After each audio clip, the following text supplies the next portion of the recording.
if you can. Does this work? You guys can hear me? Alright, welcome usually we say like 56th, 66th edition of the Archive Lecture Series, but this is not what it is. This is an informal series that hopefully will pick up thanks to Amitabh. This is a session that sort of started in conversation. I should really give a shout out to Geeta, who's not here right now because she's recovering, but she's probably there online, maybe. Not yet. She will be online as soon as Amitabh starts speaking. Geeta, who's the current Ubaid Siddiqui chair at NCBS.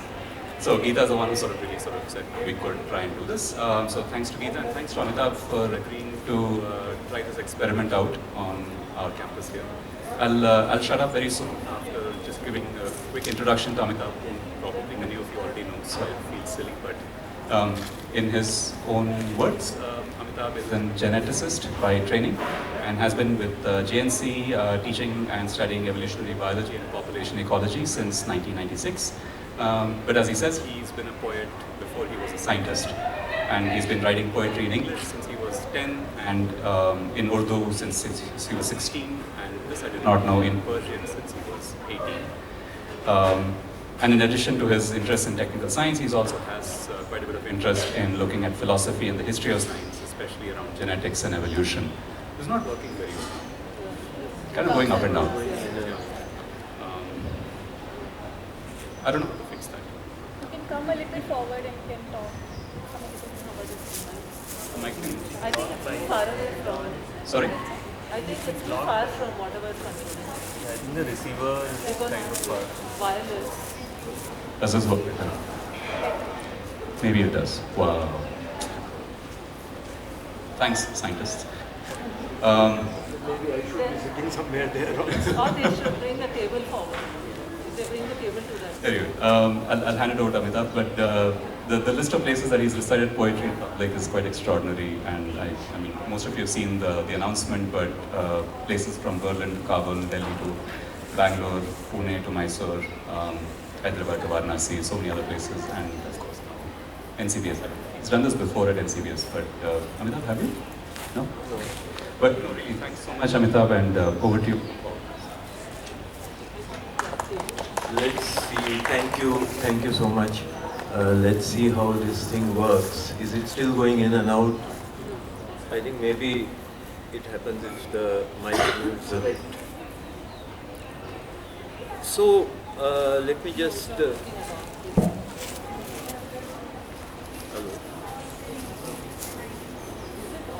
Hi.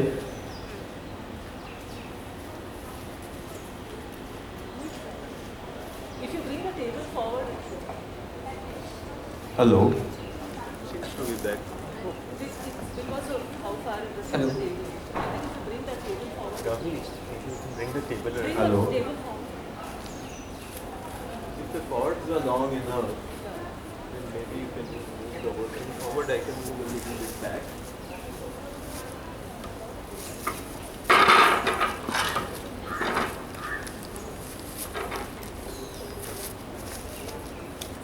Just it's long enough.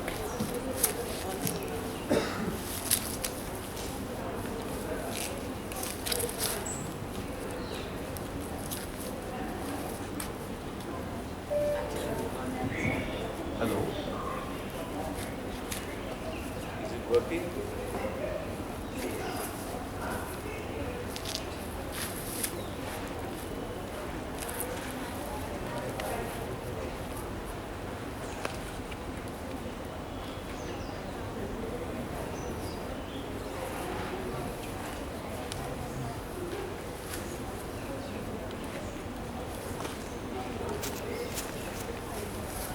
The cables are very long, so they come out very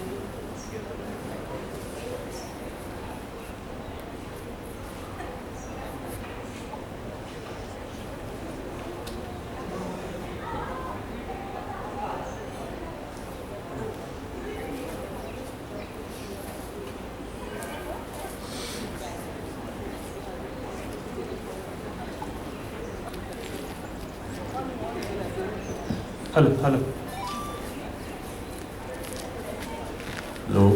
Yeah. Okay. So this was beginning to remind me of Sheikh Ibrahim Zauq to slightly modify what he said.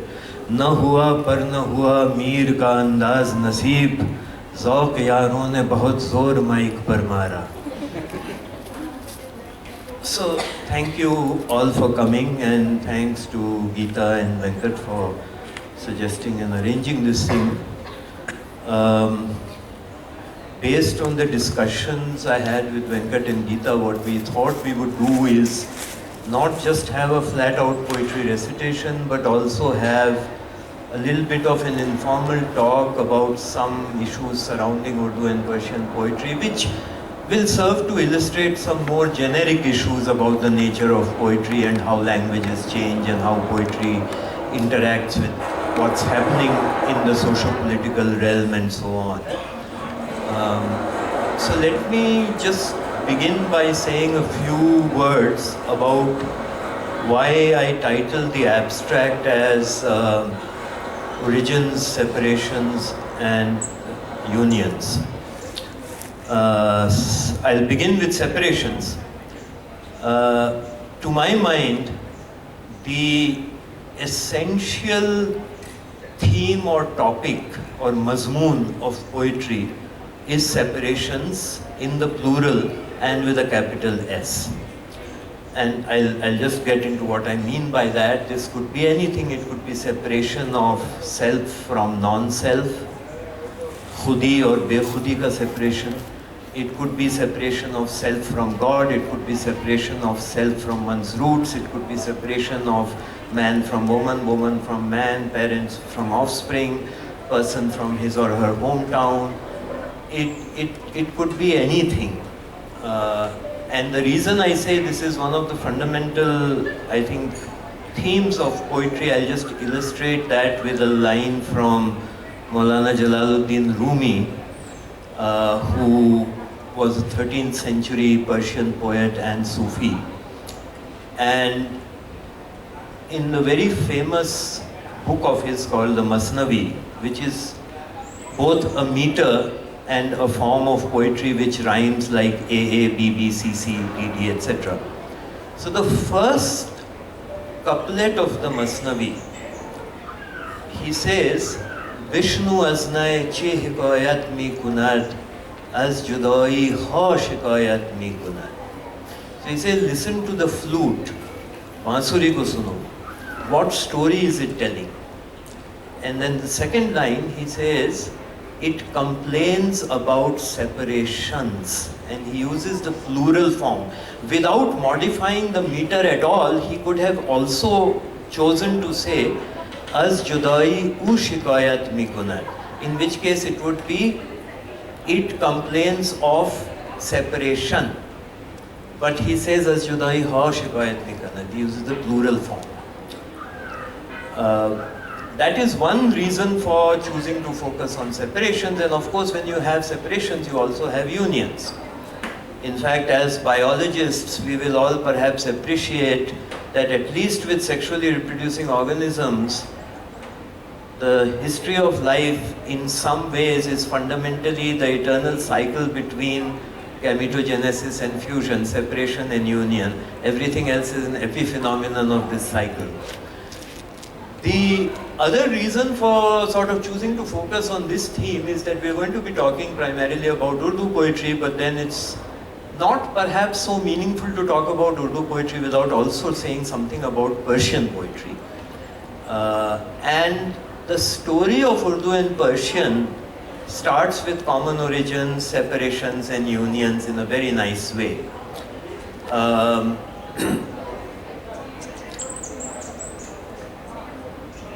Persian is or shares a common ancestor with Sanskrit.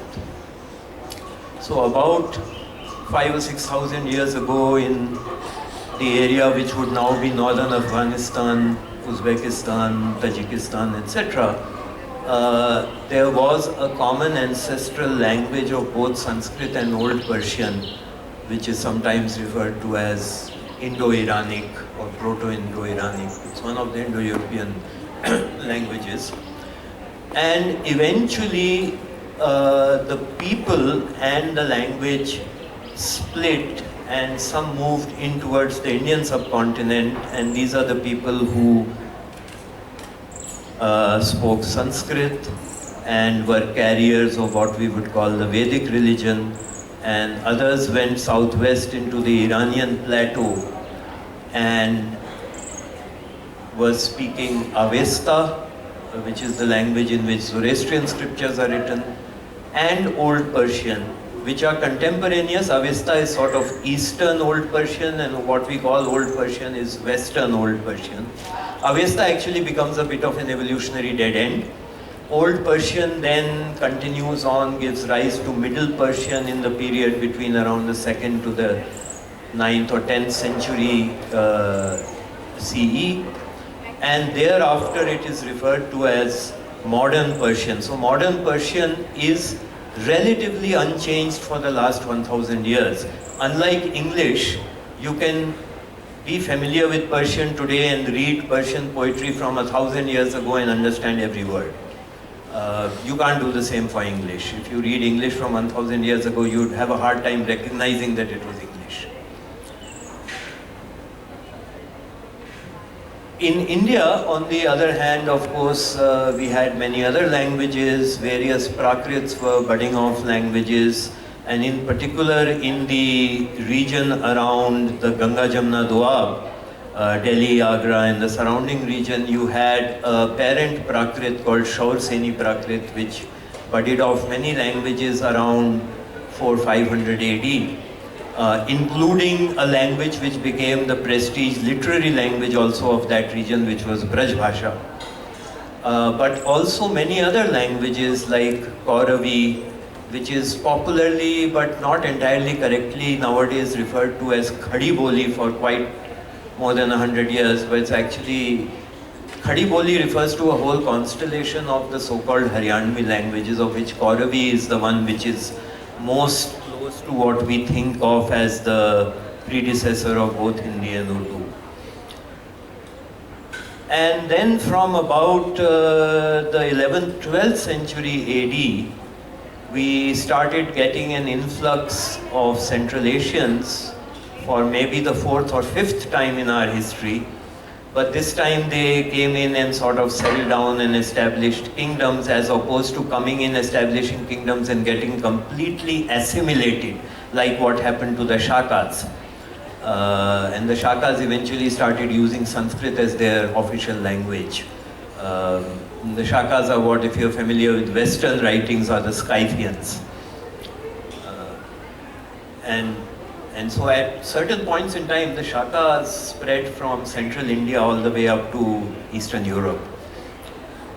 So, because of this, in the early medieval period, around the time of the Delhi Sultanate in North India, you had the development of local languages which absorbed quite a lot of vocabulary from Persian and from Turkic and Arabic through Persian. And this language over the centuries has been known by a variety of names. It was variously called Hindavi, it was called Hindustani, it was called Dehlavi, or the language of Delhi. It was called Hindi by some people, it was called Bhasha by some people. It was later called Rekhta, which literally means mixed language. And finally, around the mid-1700s, actually late 1700s, we have the first usage of the term Urdu to refer to the language. Prior to that, the phrase Zabane Urdu-e-Mualla, the language of the exalted royal camp, Urdu means encampment, is the same Mongolian root from which you get the English word horde. So it was used to distinguish the more elite register of the language.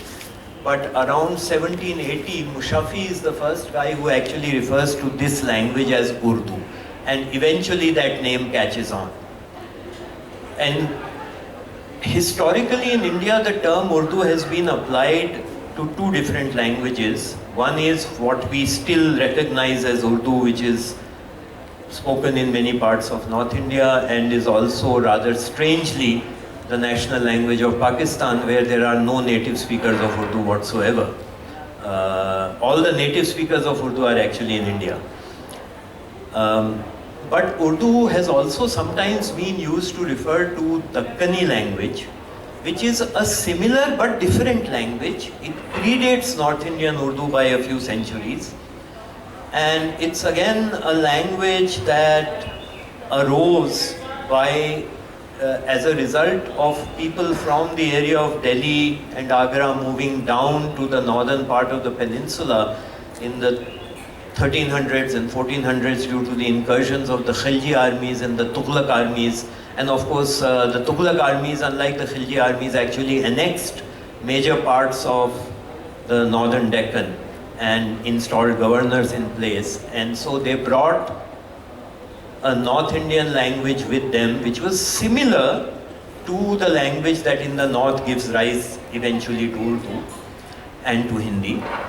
And it took in some grammatical and other features from Telugu, from Marathi and so on, and became known as Dakani. This is still spoken most notably in Hyderabad and surrounding areas, but also around Mysore and also in parts of Tamil Nadu still.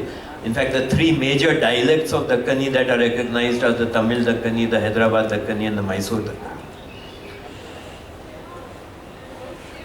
And so you have these influences from Persian now coming back to India after a few thousand years of separation, when these guys from Central Asia split and some moved here, some moved there. And now Persian is linguistically back and influencing both Dakani and eventually Urdu. So you have, and all this while there are also other languages there around in all these places. As I said, there's Braj Bhasha, there's Awadhi, there's so many languages, there's Telugu and Kannada and Marathi here, and so on. So there's a very complex interacting network of languages throughout the medieval period, and it's very hard to draw definite lines here and there. So before we get into this a little bit more with some examples, I'll just, for clarity, say that I'm going to use Urdu and Hindi in their modern senses. And Urdu and Hindi in this sense define really two registers of the same language, two literary registers of the same language. Colloquial Hindi and colloquial Urdu are not very different at all. If I say, आप सब लोगों को देख के बड़ी खुशी हुई, this is both Hindi and Urdu. But the literary registers diverge, and of course the scripts diverge. There's also a very interesting similarity in that neither Sanskrit nor Old Persian ever had their own scripts. Sanskrit acquired Indic scripts after it moved into the Indian subcontinent, so it started being written in Brahmi script and its offshoots.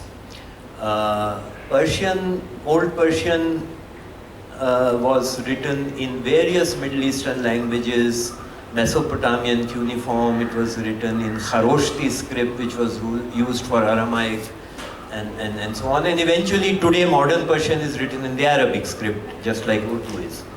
So you have this very strange parallelism. But before we get further into this network of languages, let me read you out something. And I'm going to ask you to please make a guess as to what language this is and who might have been the poet. Okay. प्यारे बिन सखी काह करूं ये नीकी बहार बसंत जो आई, भूली गुलाब की शीतल बास बयार मिली चहु और कुदाई, बौरी भई हूँ बोल न जानूं भूल गई मन की चतुराई, बैठ के अंबन की डारन पे बैरिन कोयल कूक मचाई, भूषण अंग सिंगार सजे अब धाय के लक्ष्मी गेह में आई, दुर्जन नास भये तुमरे अब देत यही चहु और सुनाई. Do you like to take a guess as to what the language is and who the poet might have been?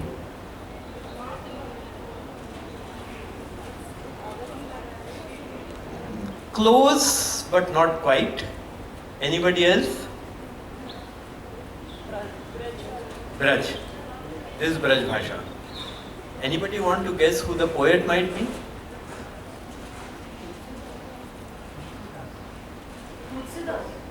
No, actually this is about 250 years after Tulsidas.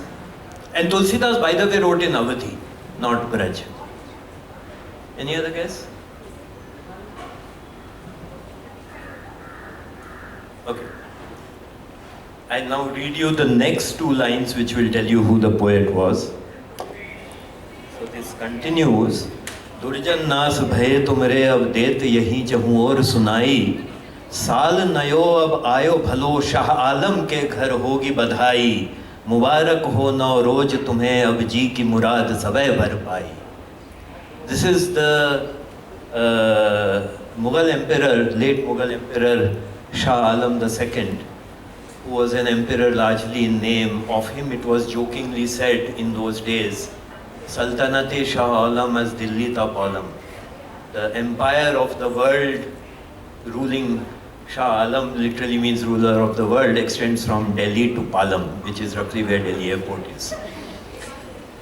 So this was written, Shah Alam lived from 1728 to 1806, and this is written by Shah Alam in Braj. He has left behind a whole divan of Braj poetry, and this is a person whose ancestral paternal language was Chagatai Turki, which is a very Persianized Eastern Turkic language. His court was full of poets who wrote in both Persian and by that time in Urdu. And he himself was writing poetry in Braj, and I don't know if you noticed it or not, there is even a reference of the fact that this is Nowruz, the Persian New Year, but it is the New Year, and therefore this is the day that Lakshmi has entered your house. And this is the Emperor Shah Alam II. So there is this very, very complex thing, and many of us are familiar with Babar, and we know that Babar wrote this really interesting autobiography, which is actually a fascinating read. Babar was also a very accomplished poet in Chagatai Turki. He is actually regarded as the second greatest poet in the Chagatai Turki language. And in his poetic divan, I actually found a very interesting couplet. So this is Babar writing. Mujhka na hua kuch havase maan ko moti. Mujhka na hua kuch havase maan ko moti. I never had any lust for maniks and motis, pearls and jewels. Fukara halega has lulgu sidur pani or roti. The second line, except for pani or roti, is in Turkish or in Chagatai Turki. So this kind of poetry has been noted both in the Deccan and as far back as Amir Khusro in the 1200s in Delhi. And this was the original sense in which the term rekhta was used for this form of poetry, which was a mix of languages. There is a very famous ghazal attributed to Amir Khusro, but it is not at all clear whether it is really by Amir Khusro or not, which has been sung by many singers, and this is in a mixture of Persian and Braj. And he says, for example, Zehale miski makun taghaful daraye naina banaye batiyan kitab hijran nadar maijan lev kahe lagaye chatiyan. So the first half of the line is Persian, the second half is Braj. And thereafter, the ghazal proceeds with each couplet being the first line in Persian, the second line in Braj. So he's saying, Zehale miski makun taghaful, duraye naina banaye batiyan. He's saying, don't ignore my pitiful state, because duraye naina banaye batiyan, without any, if you don't write to me to get my news, you don't look at me. Kitab hijra nadar maijan. Oh my life, I am unable to bear this pain of separation. Again, separation comes back. Kitab hijra nadar maijan lev kahe lagaye chatiyan. Why do you not come to me and embrace me to your bosom? And then comes a very beautiful couplet. Shaban hijran daraz ju zulf ke roz waslat ju umr ko ta. The nights of separation are as long as the beloved's hair, and the day of union is as short as a lifetime. जो उम्र कोता, उम्र की तरह छोटा है। जैसे शबान हिजरा दराज चूं जुल्फ के रोज वसलत, जो उम्र कोता, सखी पिया को जो मैं न देखूं तो कैसे काटूं अंधेरी रतियां. That should be intelligible to many people. At least if I don't see my beloved, how can I pass the night? So rekhta was originally used in this sense of this mixed language. Eventually the term rekhta, which literally in Persian means mixed. Any of you people here seen the movie Pakiza by any chance? Do you remember a song इन्हीं लोगों ने हमरी न मानो रंग रेजवा से पूछो. Rang Rejwa is the colloquial pronunciation of Rangrez, the one who mixes the colors. Rang is also a Persian word. So Rekhta eventually started being used for the language which we today more commonly call Urdu. And for example, Mirza Ghalib, referring to his very illustrious predecessor from the previous century, Mir Taqi Mir, both of them were originally from Agra and moved to Delhi for royal patronage. Ghalib refers to the language as Rekhta in one couplet and says, Rekhta ke tum hi ustad nahi ho Ghalib, कहते हैं अगले ज़माने में कोई मीर भी था. You are not the only master of this language, Ghalib. It is heard that there was somebody called Mir also in the previous generation. So,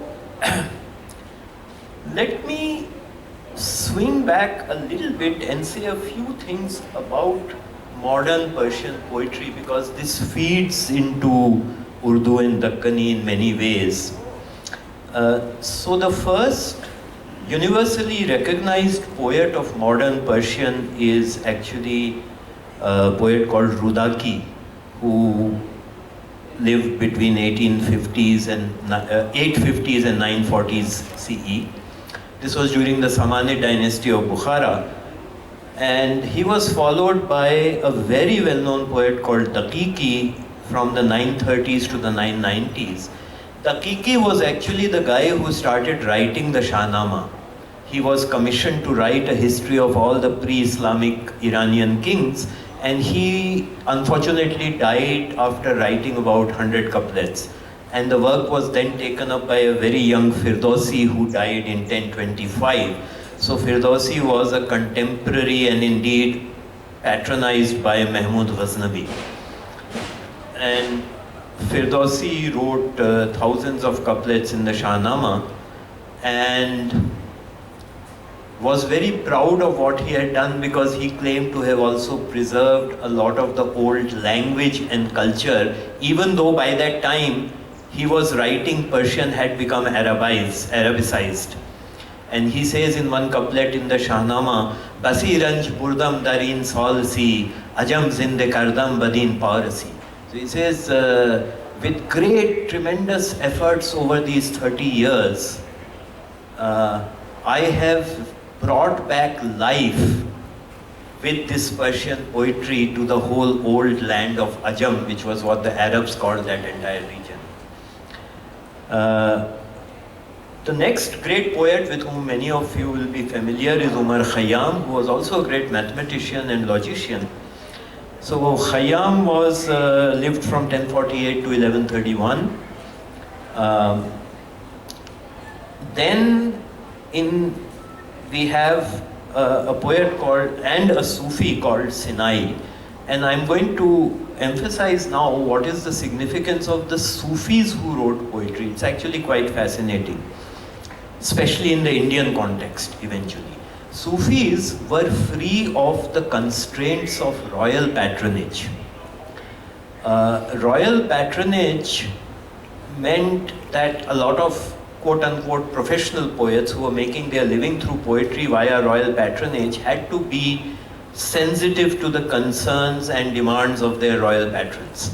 The Sufis were independent of any such constraint, and so they could write about things that occasionally court poets could not, and so on. In fact, in both Iran and in India, there is a history of tension between at least some orders of Sufis and royalty, although other orders of Sufi were very close to royalty and participated in politics. In India, the order that maintained its distance from royalty was the Chishtiya order of Sufis, whereas the Naqshbandis, for example, were very close to kings and got involved in politics and so on. By the time of the so-called Emperor Shah Alam II, whom we just met a few days ago, when he was fighting with the British East India Company, he had entire divisions in his army made up on the one hand of Naqshbandi Sufis, supposed to be saintly figures, right? And on the other hand made a 10,000 strong division of Naga Swadhus under Gosai Das, who were again supposed to be spiritual people. And they were apparently the fiercest soldiers in the Mughal army at that time, because the rest of it had kind of melted away. So, Sinai is one of the first great Sufi poets who writes in Persian, 1131 to 1141, followed by Fariduddin Attar, a very, very interesting writer, 1145 to 1221, and then 1207 to 1273 we come to Maulana Rumi. And this is, I'm going to mention a couple of things by Rumi. Court poets, because they were competing for patronage, often had all these ego-driven squabbles with each other. And we'll see a couple of examples of that. But the Sufis did not have any such competition, so to speak. So you often find a lot of praise of contemporaries or predecessors. And Rumi says, for example, referring to his predecessors Attar and Sinai, he says, Sinai ru ast wa Attar du chashmast. Sinai is the soul and Attar is the two eyes. Ma as pase Sinai o Attar amadim. We are merely coming from the footsteps from behind Sinai and Attar. And somewhere else he says of Attar, Haft shahre ishq ra Attar gasht. 7 cities of love has Attar circumambulated. Haft shahre ishq ra Attar gasht. Ma hanooz andar khame yak kuchein. We are still lost within one gully of one town. High praise. And 100 years or so after Rumi, Maulana Jami, another Sufi poet of Persian, says about Rumi, Manchi goyam vasveon ali janab, Nist Paighambar Wale Daurat Kitab. He says, what can I say in praise of this exalted personality? He was not a prophet, but he had a book, the Masnavi. And then he goes on to say, Masnavi-e Maulavi-e Manavi, Hasta Quran dar zabane Pahlavi.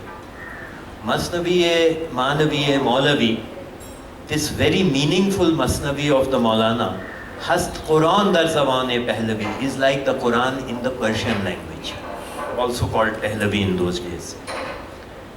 So you have this interesting sort of praise from Sufis and then comes, and now I want to come to another point that, see, poetry never leaves us. Rumi wrote this in the 13th century about Attar, that 7 cities of love has Attar circumambulated. I came across a very interesting statement. Don't ask me why the hell I was reading this stuff on the internet, but there was some kind of Google group in which a bunch of Iranians about 10 years ago were arguing about contemporary politics in Iran and how this guy was disappointed with the intellectuals of present day Iran. And so this is like from 2012 or something. And in between this, he writes, paraphrasing Rumi, he says, Haft murghe ishq ra Attar khurd. 7 chickens of love has Attar eaten. Ma hanooz andar paye yek jujeim. We are still stuck with one leg of a small baby bird. And he's commenting on the present day intellectuals of Iran. So, you know, poetry in many civilizations never quite goes away. It pops up. I have had the experience of a cab driver in Gulbarga reciting Wali Dakkani's poetry to me and talking quite learnedly about the history of Dakkani poetry. He was a middle-aged guy. So poetry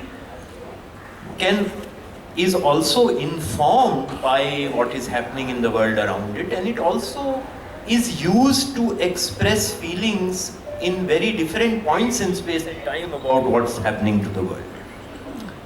So if we now pick up the story again with Dakani, yes. Okay, we have some time. So Dakani poetry, the earliest known poem in Dakani language that we are aware of is by a poet called Nizami from Bijapur in the 1420s called Masnavi Padam Rao Kadam Rao. So he writes a Masnavi about these two characters, Padam Rao and Kadam Rao, who are apparently important courtiers. And this is the first documented thing we know. So Dakani poetry primarily, though not exclusively, is patronized in Bijapur and Golconda. This is after the breakup of the Bahmani empire into these individual kingdoms.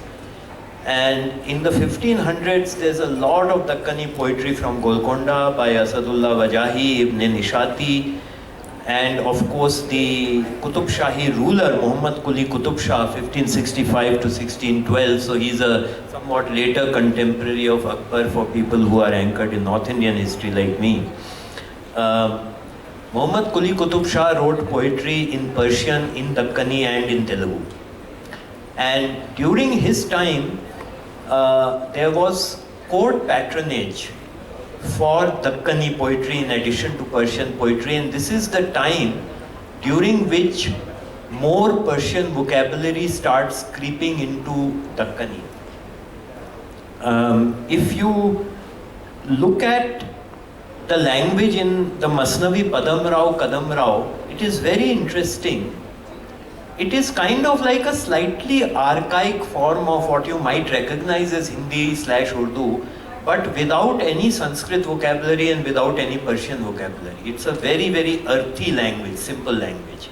And then gradually some Persianization begins to happen during the time of Muhammad Quli Qutub Shah and also Ibrahim Adil Shah in Bijapur, who himself writes a book of Dakani verse.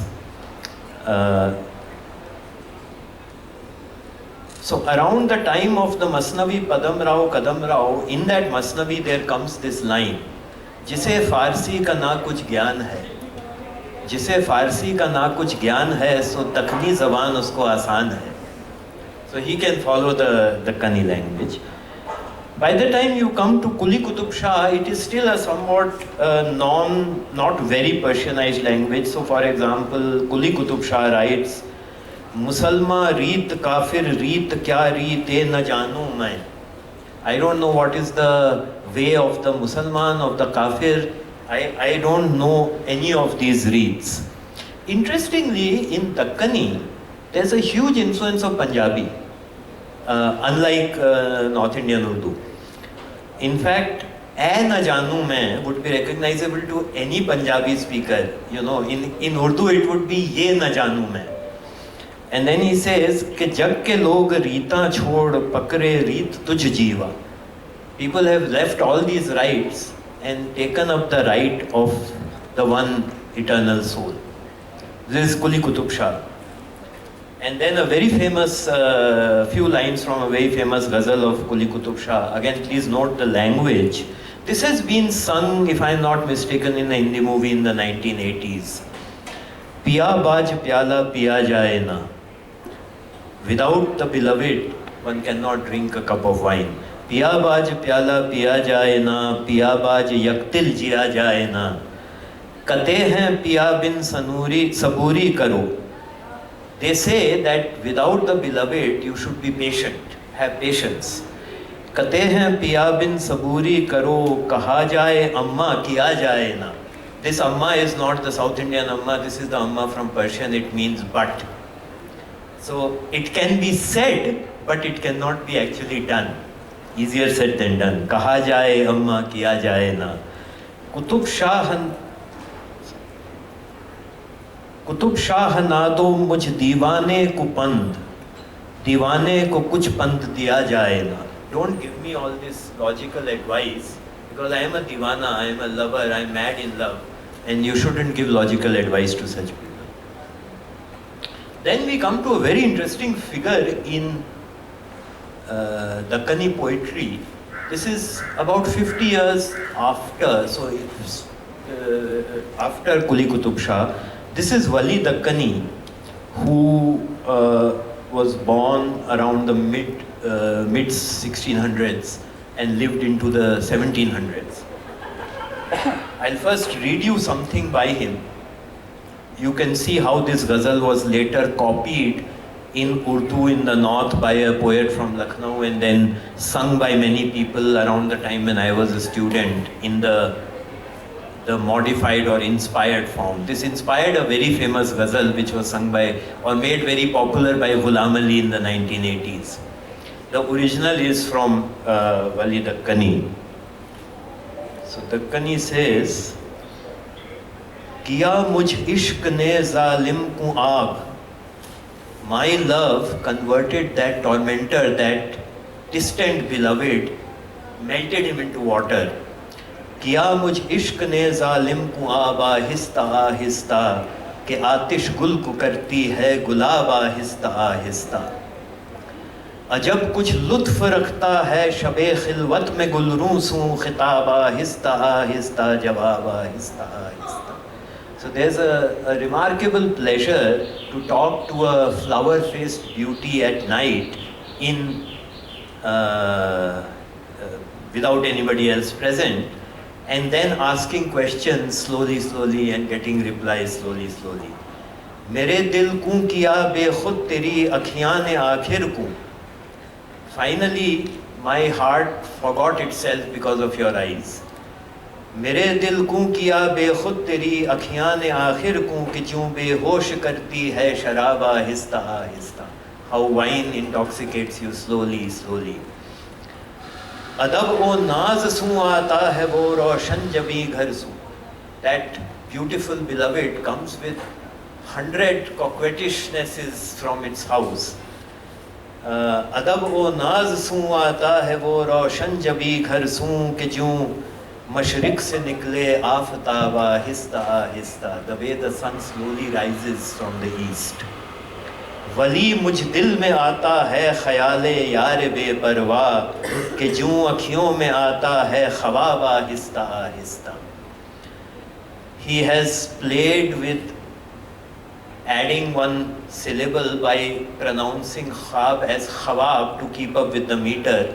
Another 200 years down the line, this would not have been permitted in Urdu poetry at all. You could not have said khawab for khwab. In the early days, lots of things were possible.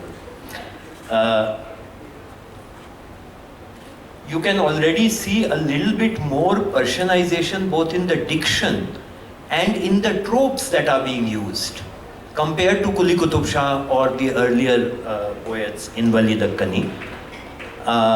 Siraj Aurangabadi, a great Dakani Sufi poet, little bit later, 1712 to 1764. So this is now a time where he is contemporaneous with Urdu poets in the north. And you see a further Persianized diction and usage in Siraj Aurangabadi. This is a very famous ghazal that has been sung by many people. Khabare tahayyure ishq sun, na junoo raha, na pari rahi, न तो तू रहा न तो मैं रहा जो रही सो बेखबरी रही. वो अजब घड़ी थी मैं जिस घड़ी, वो अजब घड़ी थी मैं जिस घड़ी लिया दर्स नुस्खा इश्क का. That was a strange point in time when I first learned the secret of the message of love. वो अजब घड़ी थी मैं जिस घड़ी लिया दर्स नुस्खा इश्क का कि किताब अक्ल की ताक पर ज्यों धरी थी त्यों ही धरी रही. That the book which was kept on the threshold of the mind was just left there. जैसे धरी थी वैसे ही धरी रही. किया खाक आतिशे इश्क ने दिले बेनवाए सिराज को. किया खाक आतिशे इश्क ने दिले बेनवाए सिराज को. न खबर रहा न हजर रहा मगर एक बेखतरी रही.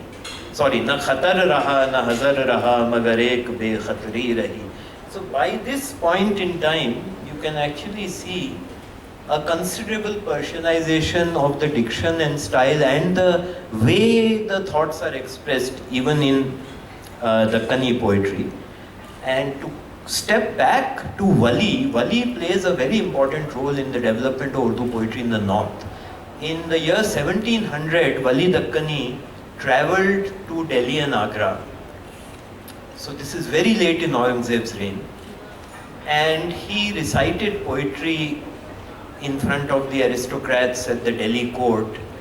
And the poets till that time in Delhi the court poets were largely still sticking to Persian. And Wali came up with this Dakani poetry, and suddenly people realized that, you could have really interesting and nice poetry even in this supposedly vernacular language. And that became the impetus for some of the poets associated with the courts and aristocrats to start writing in their North Indian analog of Dakani, which we now call Urdu, the Rekhta language. And so it is after the visit of Wali Dakani in 1700 and the publication of his Diwan in the north in 1720 that Urdu poetry starts catching on in the aristocratic patronage circles in North India. But reality is always a little bit different. So aristocratic patronage is one side of things. The other side, if you look at the rise of Dakani even in the Deccan, a lot of it was due to the Sufi saints who migrated down south from the north during the Tughlaq period, especially the time when Tughlaq moved the capital of the Sultanate from Delhi to Daulatabad or Devgiri. A lot of Sufis moved down here and settled down in Burhanpur, in Gulbarga and various other places. And these people were moving from the north, so their vernacular language was sort of this proto-Urdu from North India. They were all educated, they all knew Persian, and most of them wrote their poetry in Persian. This was true in the Deccan and also in the Delhi Sultanate period. Moinuddin Chishti Ajmeri, Nizamuddin Aulia, Bu Ali Shah Panipati, all these Sufi saints from the 13th, 14th, 15th centuries in Delhi also wrote their poetry entirely in Persian. But they gave their pravachans, if you like, in the local language. So they were all familiar with the local language. And they spoke in that, and eventually people who hung around these Sufi saints started composing panegyrics in the local language to the saints, and that is what started off this tradition of poetry in the so-called vernaculars of the regions, whether it be Dakani or Urdu or Rekhta or Hindavi or Dehlavi or whatever you want to call it in the north. In fact, in the Deccan, the first name used for the Deccani, what we now call Dakani, is Dehlavi, because this was the language of the guys who migrated from Delhi. So, in Urdu after that, even though the official patronage begins in the mid-1700s, you have poets who are writing poetry in the so-called vernacular already. There is a very interesting poet born in Narnaul in Haryana and executed by the Emperor's express orders in Delhi, called Mir Sayyid Jafar Zatalli. He took the pen name Zatalli, which means one who talks nonsense. Zatalli lived from 1659 to 1713, and he wrote in Persian. He wrote mixed Persian / Urdu Rekhta poetry, and he also wrote just in Urdu. Not too much, but just in Urdu. He is very prudishly left out of most discussions of the development of Urdu poetry, even though so everybody, if you read a book on Urdu poetry, they'll tell you, Wali Dakani came to Delhi, and then, after that, all these people, Mushaffi and Sauda and Mir Taqi Mir and all these guys started writing poetry in Urdu.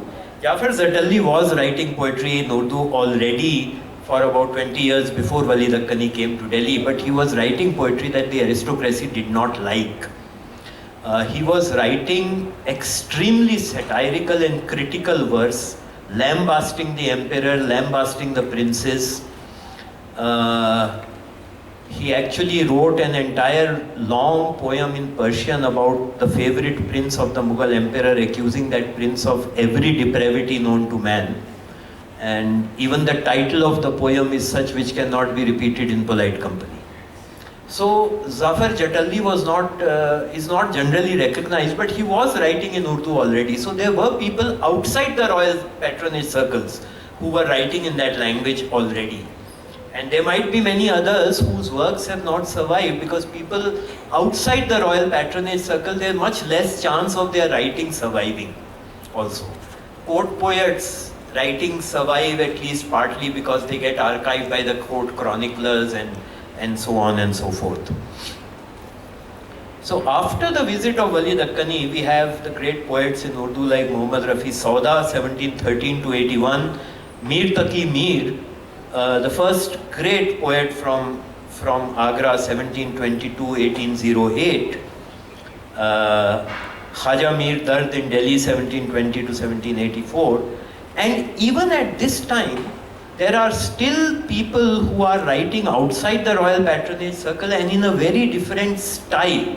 So you have, for example, the poet Nazir Akbarabadi in Agra, 1735 to 1830. Nazir Akbarabadi was again for many years neglected by the chroniclers of Urdu poetry, who were mostly associated with the courts in Delhi and subsequently in Lucknow. Nazir Akbarabadi was not associated with any court. He was a poor man, lived in Agra and actually the area just south of the Taj called Tajganj. His tomb is there in Tajganj. He could write in very Persianized language also and has written in that, but he could also write in very simple vernacular language of Agra. And he wrote about all kinds of things that day-to-day life in Agra. He wrote some philosophical poems, some religious poems, but his religious poems are very eclectic. He has written poems praising Allah, Guru Nanak, Lord Krishna, you name it. But most interesting are his poems about Agra life. He writes about the festivals in Agra. He writes an entire poem about how interesting it is to go swimming in the Jamna river during the monsoon season when the current is strong. He writes about these street performers who bring these tamed bears to dance for the audience. And again, he was not really, ever mentioned much, but he's a very good poet. And he also wrote extremely polished Persianized verse as well. He had a mastery over both kinds of verse and over all kinds of topics. He got a little bit more recognition in India after independence because he got picked up by the Tarakki Pasand Shair movement or the progressive writers movement. It projected him as a people's poet, a leftist poet, although that's a very anachronistic way of looking at him, and so on. But then we also have a very, very interesting character in Patna, or as it was called Azimabad in those days, called Mirza Baqir Ali Chirkin. Chirkin is another poet you'll never hear about in books on Urdu poetry. He lived 1797 to 1832, was a very good poet and was a minor aristocrat himself. His divan was prepared for publication. He had written it all out and it was to go to the publisher, and somebody stole it. And Chirkin was very distraught, or actually he didn't write under the name Chirkin, then he wrote under the name Mirza Baqir Ali Baqir.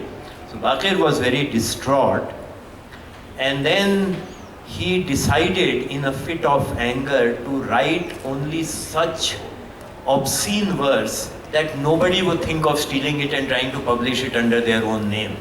And then he took the pen name of Chirkin, which again sort of means somebody who is very vulgar in the local local language, colloquial language. And Chirkin actually wrote specifically scatological verse and also verse abusing God in all kinds of extremely graphic ways. All very nicely written and in great meter. I mean, he was a good poet. But again, he's never really talked about very much when people write about Urdu poetry. And then, of course, we move on to the sort of golden age of Urdu poetry in Delhi with Mirza Ghalib, 1797, again born in Agra, grew up in Agra, moved to Delhi after he got married and for patronage to 1869, and Zauq, 1790 to 1854. And then we come to three great poets who are loosely contemporary. The oldest is Mirza Dagh Dehelvi, 1831 to 1905. Dagh Dehelvi is a very interesting poet. So he was the son of a cousin brother of Ghalib's, Mirza Shams, who murdered the British resident because he said something rude about Shams's wife apparently. And Shams arranged his assassination. Anybody here from Delhi? You know Bada Hindu Rao?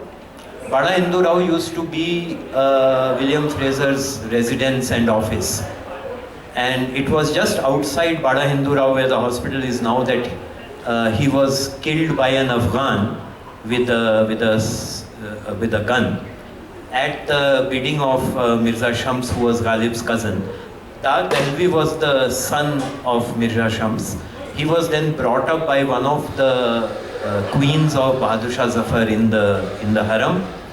Became a very famous poet in the classic romantic ghazal writing mode. The other great poet of that period lived from 1846 to 1921 is Akbar Allahabadi, who was a very different kind of poet, again a very accomplished poet, wrote very philosophical stuff too. Some of you might remember a very famous song, although maybe I'm being optimistic here, I'm much older than most of you. There was a very great song by K.L. Sehgal. I hope most of you have heard of K.L. Sehgal, even if you have not heard him.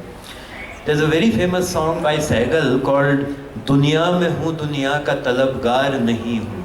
I am in the world, but I do not desire the world. Duniya mein hu duniya ka talabgar nahi hu, bazaar se guzra hu kharidar nahi. I am passing through the bazaar. I am not looking to purchase anything. That was Akbar Allahabadi. But Akbar Allahabadi was also quite unique as an Urdu poet of that time. He is perhaps the first Urdu poet who was also educated in the Western sense, in the English sense. He had an English education, he studied law, and he actually worked as a magistrate and a judge in British India, in Allahabad. He also wrote amazingly nice satirical and funny poetry.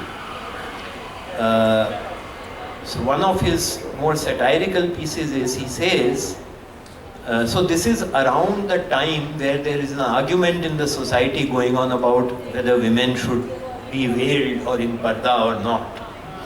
And parda, please remember, in northern India certainly, I don't know about the south, was not restricted only to Muslims. Parda was very much part of everybody's way of life for women.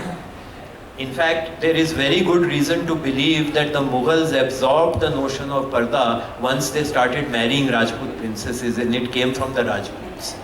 Prior to Akbar's time, there is no record of Mughal queens, the king's mothers, the king's sisters ever being veiled. They used to go around horse riding and hunting just like the men did. So Akbar Allahabadi writes, Beparda nazar aayi jo kal chand bibiyan. I saw a few ladies yesterday without the parda. Beparda nazar aayi jo kal chand bibiyan, to Akbar ghairate qawmi se gad gaya. I was suddenly struck to the point. I didn't know what to say because I was conscious of our traditional pride of our community that the women should be in parda. So he says, बेपर्दा नजर आई जो कल चंद बीवियां, तो अकबर गैरत कौमी से गड़ गया, पूछा जो उनसे आपका पर्दा किधर गया. So I asked them, where is your पर्दा gone? पूछा जो उनसे आपका पर्दा किधर गया, कहने लगी कि अक्ल पे मर्दों के पड़ गया. That पर्दा has fallen on the intellect of all the men. This is typical Akbar Allahabadi, and this was somewhat unique at that time, this kind of very satirical poetry commenting on very contemporary events.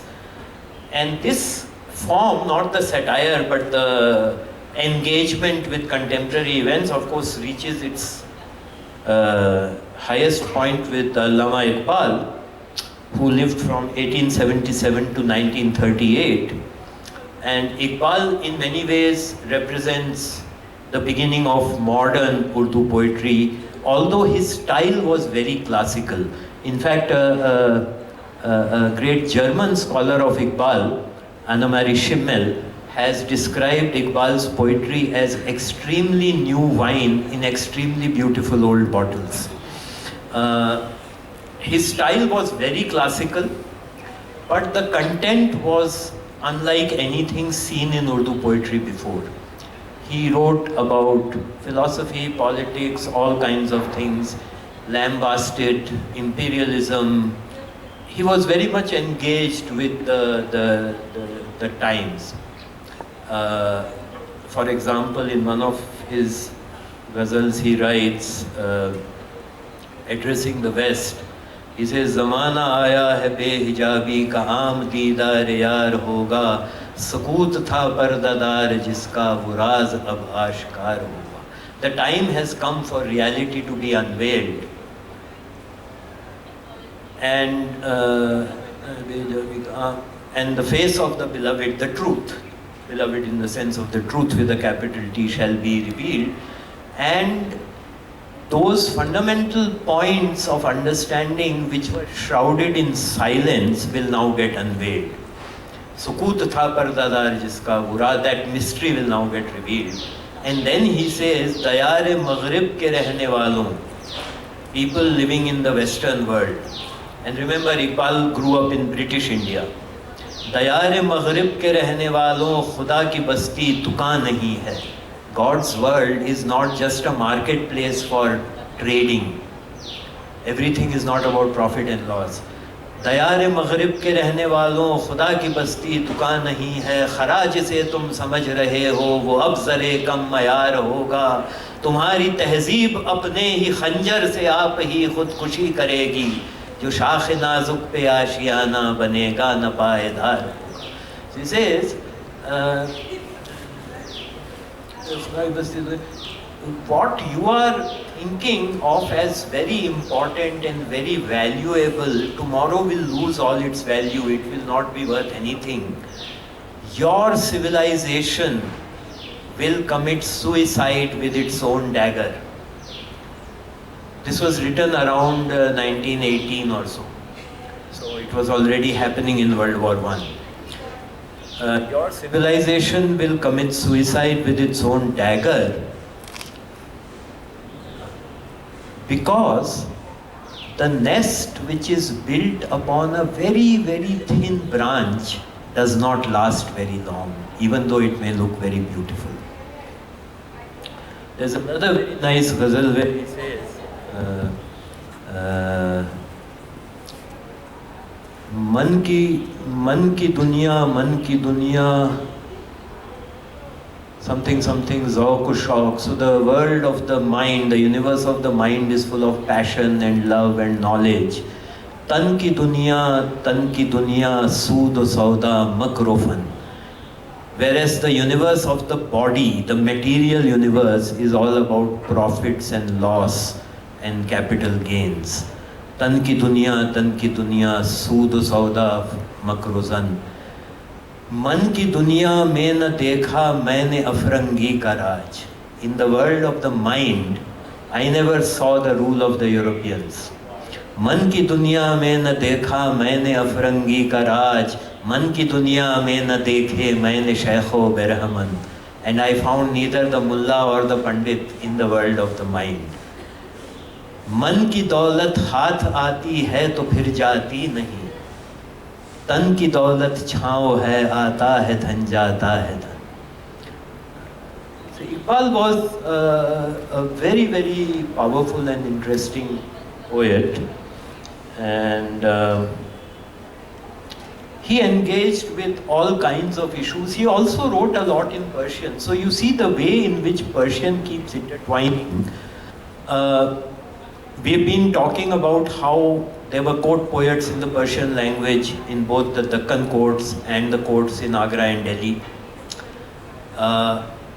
During the early sort of golden phase of the Mughals, the rule of Akbar, Jahangir and Shah Jahan, there was considerable political turmoil in Safavid Iran, and so a lot of poets from Iran moved here and sought patronage in the Mughal court, which they could do because the court language was Persian, so they were anyway, they could fit in, and many of their countrymen were already in service in the Mughal court.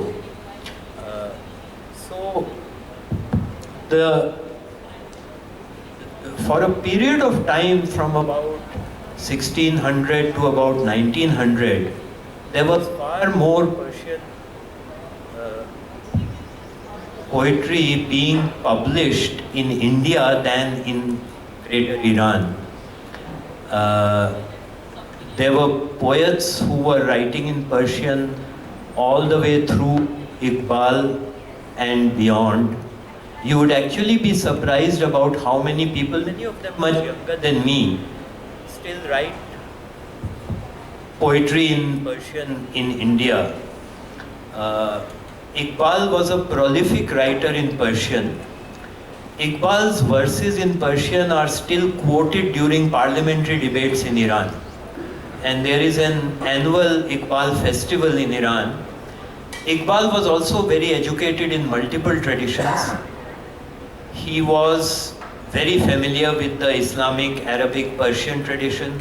He was very familiar with the folk Punjabi tradition.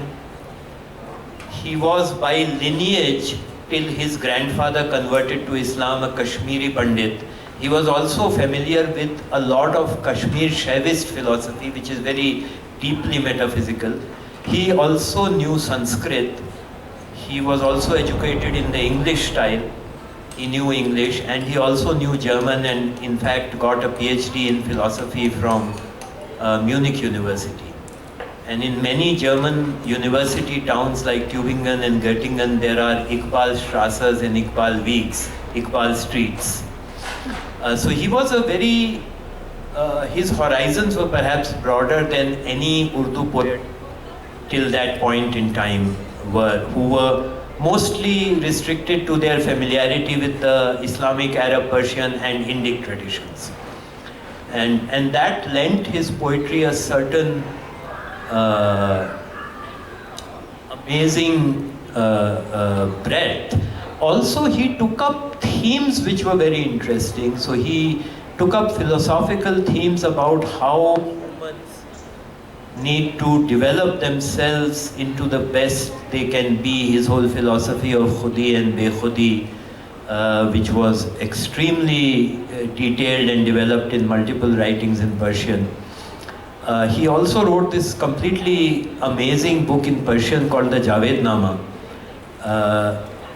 in which the story is sort of like this. This is a book-length poem. Iqbal's soul, in the tutelage of Rumi's soul, is wandering around the seven heavens and meeting interesting people from the past and having conversations with them. Iqbal always regarded Rumi as his guide, so to speak. He has written somewhere that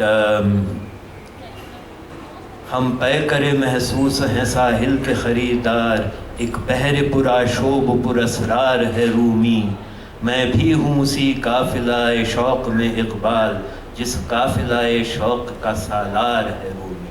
So he says that those of us who are stuck in our material existences, we are like people always restricted to the shore, whereas Rumi is like a limitless ocean. एक बहर पुरा शोभ पुरस्रार है Rumi, an ocean full of tumult and mysteries. And then he says, I am also one of the little travelers in that caravan whose leader is Rumi. So in this Javed-nama, Iqbal meets all kinds of people.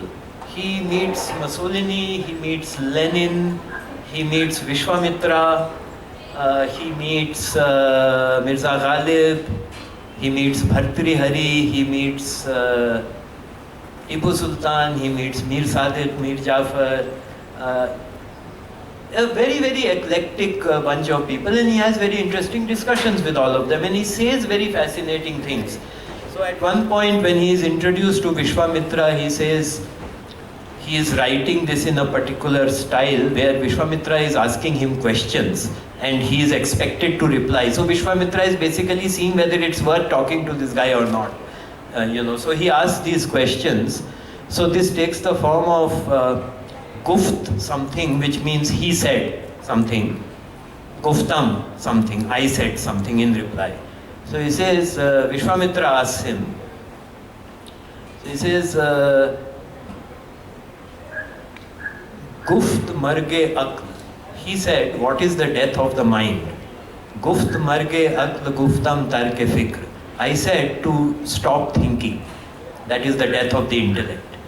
Guft marge aql guftam tarke fikr. Guft marge qalb guftam tarke zikr. What is the death of the soul? I said to stop reciting the names of God. Then he asks a very interesting question. He says, Guft in ilmo hunar, guftam ke post. He says, what are all these fine arts and skills that people are so expert in? And I said, these are all superficial, they are like the skin. Guft in ilmo hunar guftam ke post, guft hujjat cheest guftam ruhe dost. He said, what is the real essence of everything? And I said, the face of the beloved. Guftam ruhe dost. And then he asks, Guft dine amiya. What is the faith of the common people, the unthinking people? Guft dine amiya guftam shunid. I said, whatever they hear. Guft dine arifa. What is the faith of the learned people, the thinking people? Guft dine arifa guftam ke deed. I said, what they see with their own eyes, that is what they believe in. And then he says that, Vishwamitra heard my answers and he was very happy with me, and then he gave me some words of wisdom. And then there are 7 couplets which he attributes to Vishwamitra, saying to him. One of them is very interesting. So this is in the poem, see the way the framing of this message. This is Vishwamitra speaking to Iqbal's soul in the poem and saying, Kafire bedar dil peshe sanam.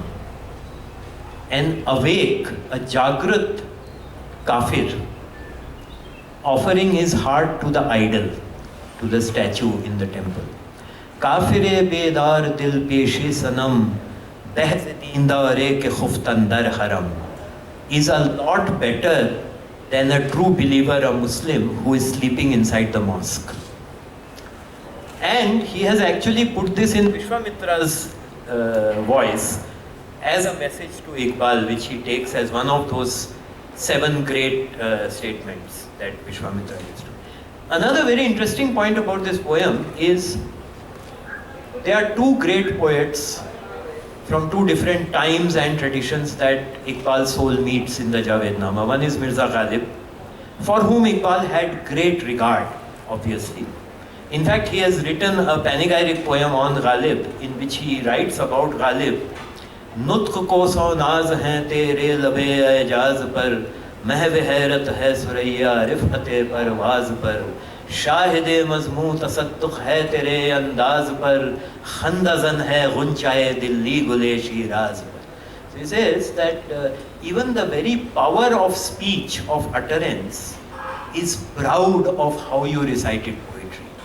Even she bows before it, the goddess of speech. And even the North Star, Suraya, is astonished at how high your thoughts went when they soared in the heavens. anybody who bore witness to your poetic readings, Shahid-e-Mazmum, tasadduq hai tere andaz par, they were willing to sacrifice anything for your poetic style. And the final line, see, you can never escape from Persian being intertwined.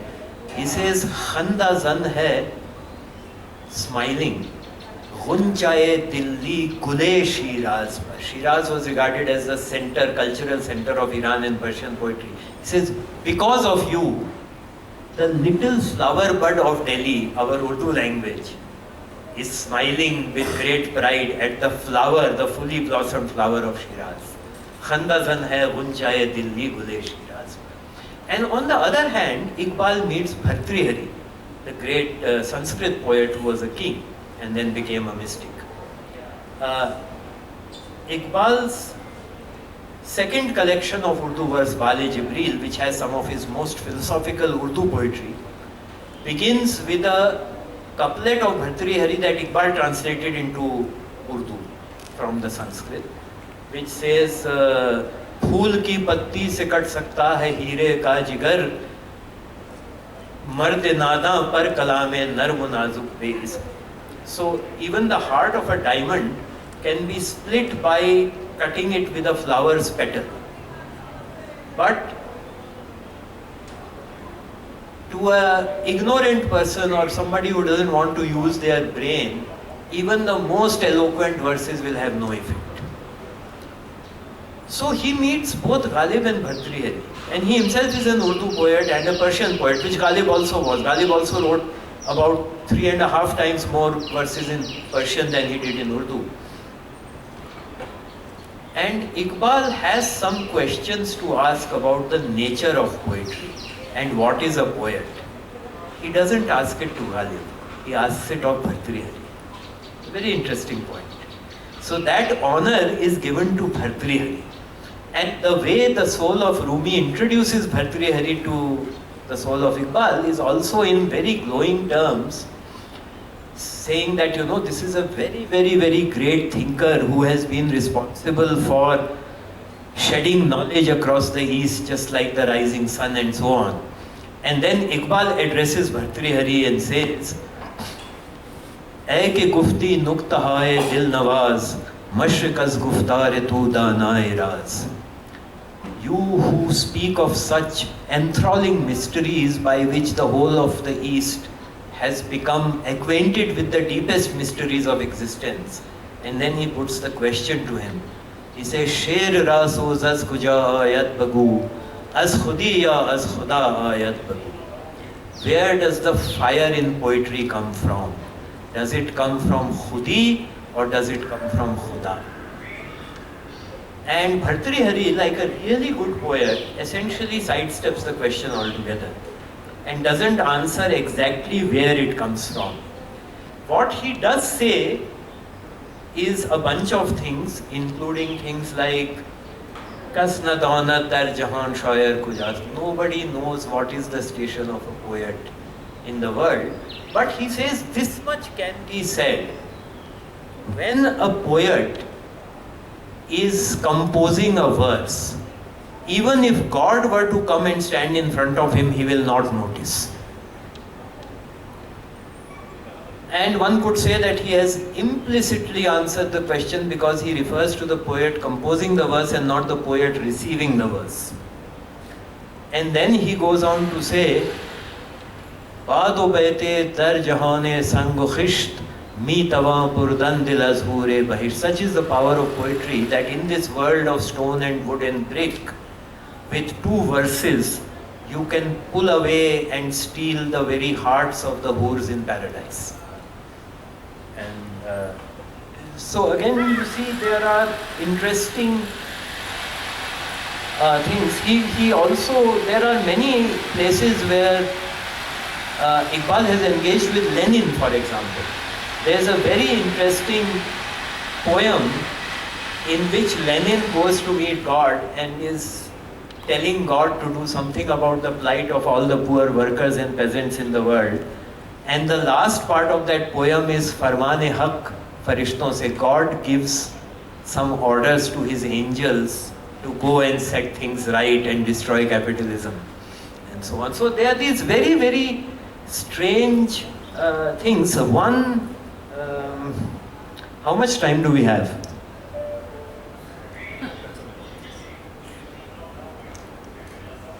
Can I go on for about another half an hour? Okay.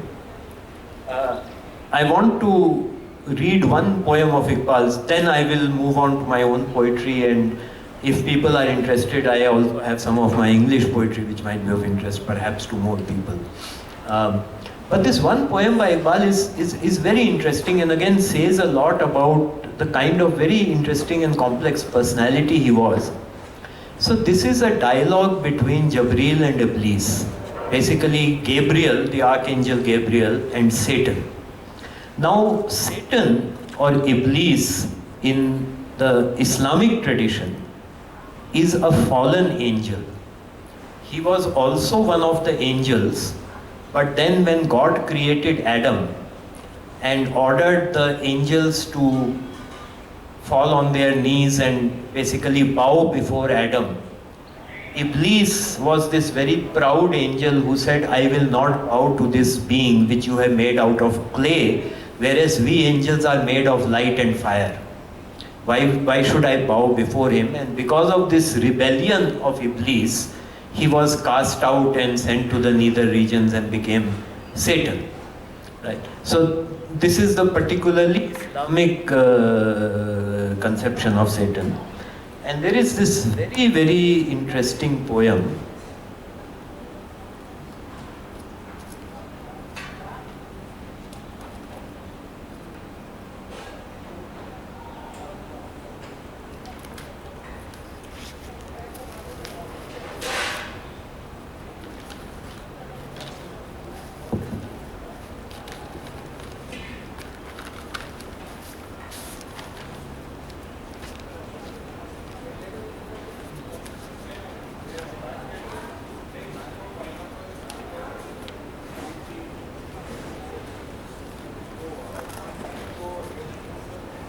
Just 1 second, sorry.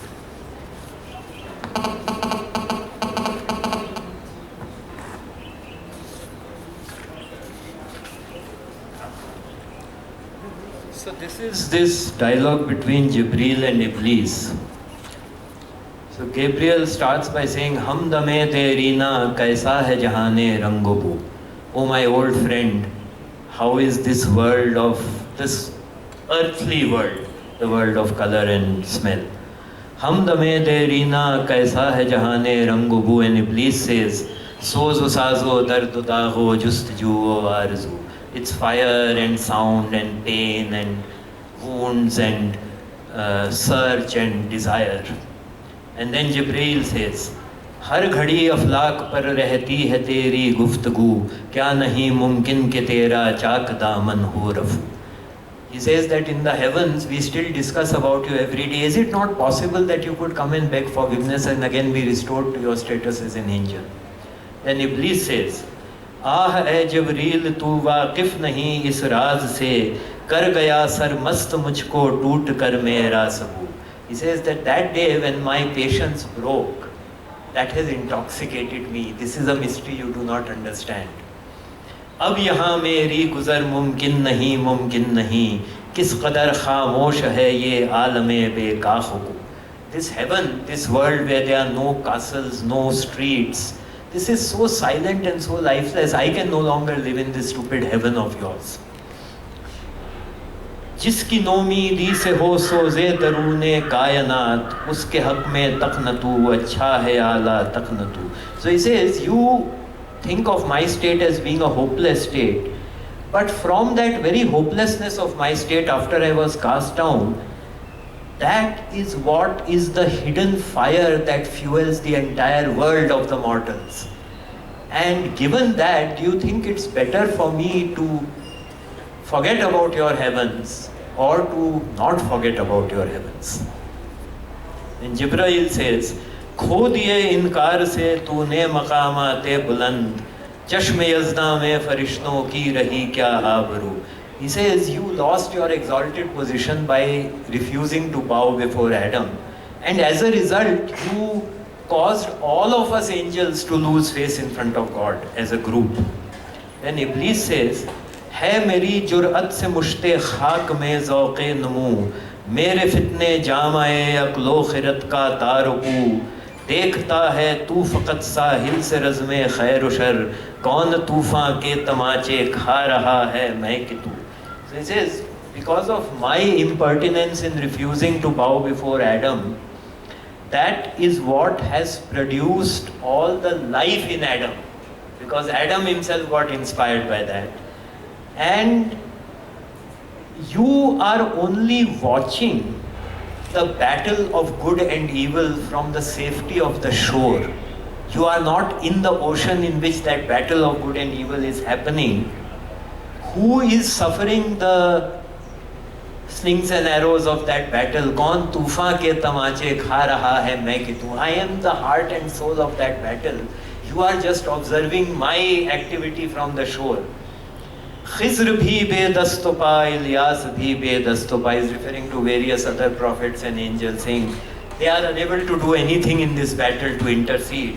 Mere tufan yam bayam darya batariya ju baju, but my fire is what brings energy to every ocean, every river, every storm. And then he ends by saying, Gar kabhi khalwat mayassar ho to pooch Allah se, किस्साए आदम को रंगी कर गया किसका लहू, मैं खटकता हूँ दिले यज़दा में कांटे की तरह, तू फ़कत अल्लाह हू अल्लाह हू अल्लाह हू. So he says, if you ever have a moment alone with God, O Gabriel, please ask God whose blood it was that made Adam's or mankind's life so colorful. And he says that I have such an existence that I am a constant thorn pricking in God's heart. I have that status. मैं खटकता हूँ दिले यज़दा में कांटे की तरह, तू फ़कत अल्लाह हू अल्लाह हू. You are just saying God is great, God is great, God is great. This is again a very interesting poem, and in many ways a very modern poem. Although there has been a slightly rebellious tradition in both Persian and Urdu poetry against religious orthodoxy, especially among the Sufi poets, which has often also been misunderstood by European translators of Sufi poets, most notably Fitzgerald and Khayyam. So that's roughly what I wanted to say about these intertwined origins, separations and unions. And if you are still up to it, I would be happy to recite some poetry of my own. Yeah.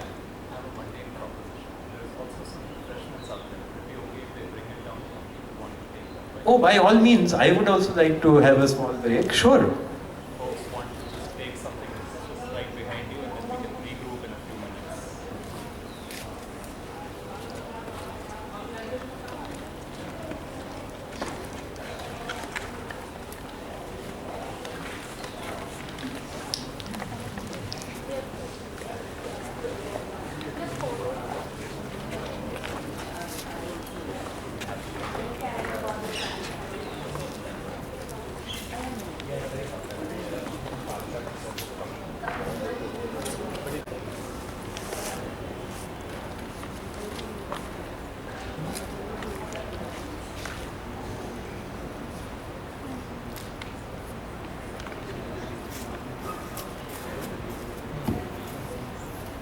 Okay, so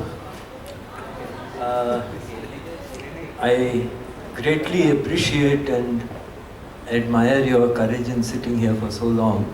So, would you prefer to begin with listening to English poetry that I have written or Urdu poetry? Okay. Nobody for English? Persian? Okay, shall we have a show of hands? How many want me to start with Persian?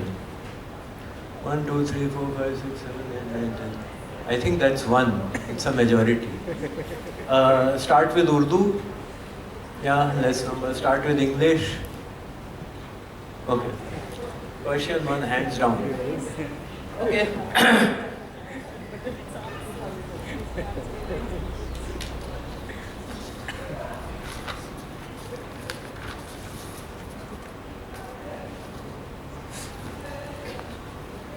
So, we mentioned already Amir Khusro, contemporary of Nizamuddin and a disciple of Nizamuddin. There's a very famous ghazal of Khusro's, which again takes this form of I said something, he said something. So it takes the form guftam ke something, gufta ke something. I said something, he said something. Khusro in his ghazal is addressing it. The other person who replies is supposed to be Nizamuddin. And this ghazal starts with a very well-known sher. Guftam ke roshan az qamar, gufta ke rukhsare manast, guftam ke shirin az shakar, gufta ke guftare manast. So Khusro says that I said what is brighter than the moon, and he said my cheeks, my face, my forehead. And then I asked, what is sweeter than sugar? And he said, my speech, what I speak. Guftam ke shirin az shakar, gufta ke guftare manas. So, inspired by this particular poem of Khusro, I wrote a poem in what we call the same zameen, the same meter and the same rhyming scheme. Only I am addressing the dialogue to Khusro. So the guftam, the I said is me, and the gufta is now Khusro. So this is called Guftagu ba Amir Khusro. Guftam Alauddin Shah Gufta ke sarkare manas, Guftam Nizamuddin Shah Gufta ke dildare manas. So I asked him, who is Alauddin, King Alauddin? And he said, he is my lord. And then I said, what about Nizamuddin, the other king, the king of the spiritual realm? And he said, he is my beloved. Gufta ke dildare manast. Guftam sukhandar sabke hind, gufta ke asare manast. Guftam ke qawle tu chira, gufta ke iqrare manast. So I asked him, what about this poetry in the style of India? Sabke hind. So, if you were to take a formal course in Persian poetry, there are three schools or styles that would be mentioned. Sabke Hindi, the Indian style, Sabke Khurasani, the style of Eastern Iran and Central Asia, and Sabke Iraqi, which is the style of Western Iran, which is roughly Shiraz and that area. So he said, what about this style in the Indian thing? He says it's all because of me. Mera asar hai. And I said, what is it that your utterance is embodied? And he says that this is my, well, Iqrar is very hard to translate. Basically, he is bearing witness to what is and supporting what is. Guftam chira khamosh tu, gufta ke roza dar man. I said, why are you silent right now? He said, I am on roza. I am observing roza. Guftam chira khamosh tu, gufta ke roza dar man, guftam ghazal khaim shabe, gufta ke iftare manas. But I said, but tonight you will be reciting a ghazal, and he said, that is my iftar. Guftam sukun paida kuja, gufta ke dar dil tu babeen, guftam ke roze on sukun, gufta ke ashare manas. I said, where will peace arise from? Shanti kahan milegi? And he said, look inside your heart. And I said, what will be the foundation or the secret behind that Shanti? And he said, that will be my couplets. Guftam ke har on shad shud, guftam ke bini ruhe man, guftam ke ee barbad shud, gufta ke bizare manast. So I said, if I see all these happy people around, why are they so happy? He says, because they have seen my face. And I said that you also see people who are really on bad shape, they have really bad fortune. And he says, those are the people who turn their face away from me. गुफ्तम के राज़े मरगुज़ीस्त गुफ्ता के राज़े ला इला गुफ्तम अनल हक गुफ्तगू गुफ्ता के गुफ्तारे मनस्त. So what is the mystery of death and life? And he says that is the mystery of la ilaha, which literally is there is no God. That's the first part of the profession of faith. And in Aurangzeb's time there was a very famous Sufi saint called Sarmat, who was eventually executed.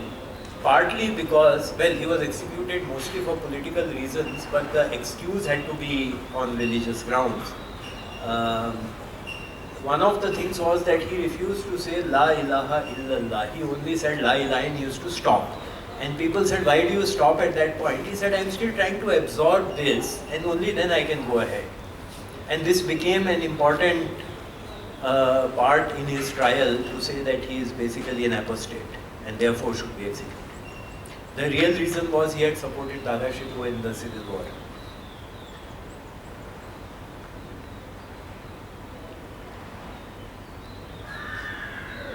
गुफ्तम के गुफ्ती तू सुखन गुफ्ता के इंकारे मनस्त गुफ्तम हमाशुद तू सुखन गुफ्ता के किरदारे मनस्त. I said that you speak these lovely verses, and he said that is my work, I am a poet. And then I said, but you yourself are poetry, and he said that is my kirdar, that is my role in life. गुफ्तम के चे राज़े खुदी गुफ्ता के असरारे मनस्त गुफ्तम को जाज़े बेखुदी गुफ्ता के बरदारे मनस्त. They say, what is the secret of khudi, of selfhood? And he says ki, that is my mystery, the mystery of me, Khusro. And then I asked that from where does bekhudi arise?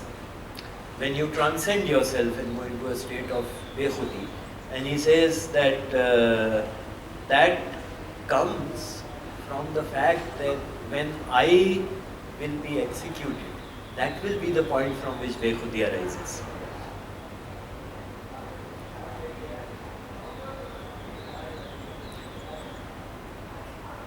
गुफ्तम के रज़्म खैर व sir Gupta के बर तू इम्तिहान गुफ्तम फना गुफ्तम बका गुफ्ता के बर यारे मनस्त.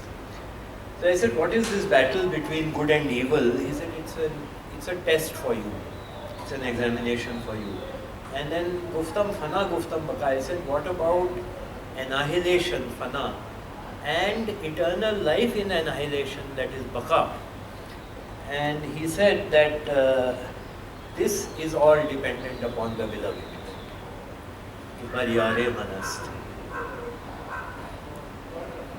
I'm just skipping a few lines which will be even harder to translate. गुफ्तम के तू नगमा सिरा गुफ्ता के मन तूती हिंद गुफ्तम शुदम मा सक्त मन गुफ्ता के अतवारे मनस्त. I said that you are singing so beautifully.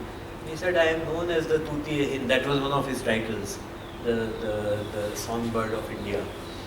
And then I said that, why am I getting so attracted to your singing? He said, that is the effect of my tevar, my style.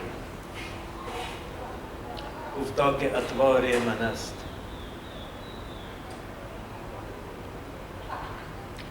Guftam ke justam rahaman. Gufta ke har rahe tui. I said, I am searching for the path. And he said, every single path is you. It's only you who are the path. Guftam ke justam rahaman, gufta ke har rahe tui, guftam ke maqsood-e safar, gufta ke deedar-e. What is the purpose of traveling on that path? He said, it is to come close to me and see my face. Guftam zabiba bar jabi, gufta ke barman kashkashut. See, Khusro was a very, very eclectic person. There is a very famous ghazal of Khusro where he says, Kafire ishqam, I am a kafir in love. Kafire ishqam musalmani mara darkar neest. I have no need for being a Musalman. Kafire ishqam musalmani mara darkar neest. Har rage man tar gashta hajate zunnar neest. Every fiber and sinew in my body is separating out. I am so emaciated in my quest for love that it has become like a whole bunch of threads in my body, so I do not need a sacred thread either. Har rage man tar gashta hajate zunnar neest. Bar sare baulin man bar khiz aina da tabib. Dard mande ishq rada ru bajuz didar neest. Says, from my bedside, O ignorant physician, go away. Because dard mande ishqra, the one who is ill or unwell or wounded in love, daru bajuz didar needs. There is no medicine for that person other than to see the beloved. Dard mande ishqra daru bajuz didar needs. Na khuda kar kashtiye ma, na khuda dar kashtiye ma gar na bashad gu mabash. If the Nakhuda, this is a pun on Nakhuda is the one, the oarsman who rows the boat. So he says, if the Nakhuda is not there in our boat, let it not be, let us say let it not be, who cares basically. Nakhuda dar kashtiye ma gar nabashad gu mabash, ma khuda darim mara nakhuda dar kar. We have Khuda with us, we don't need the Nakhuda. So he's punning on the word for oarsman.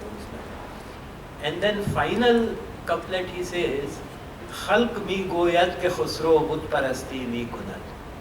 The public at large, the people claim that Khusro is an idol worshipper. Khalq mi goyat ke khusro bud parasti mi kunat. Aure mi kunamba khalq mara kar. He says, yes, I do worship idols. I don't care what the people are saying. So you can get the feeling that he, in his poetry at least, he was a fairly eclectic person. So this particular couplet in my ghazal is referencing this eclecticness of Khusro. Say, Guftam Zabiba bar Jabeen, Gufta ke barman kashkashu. So Zabiba is the mark that very, very devout Muslims will have on their forehead because of always touching the ground with the forehead. So I said, Guftam Zabiba dar Jabeen. On your forehead there is a Zabiba. And he said, Gufta ke barman kashkashut. He said, it is like a tilak. Another very lovely couplet by Mir Taki Mir says, Mir ke tino mazhab ko ab पूछते क्या हो उनने तो. What do you ask of what religion Mir follows?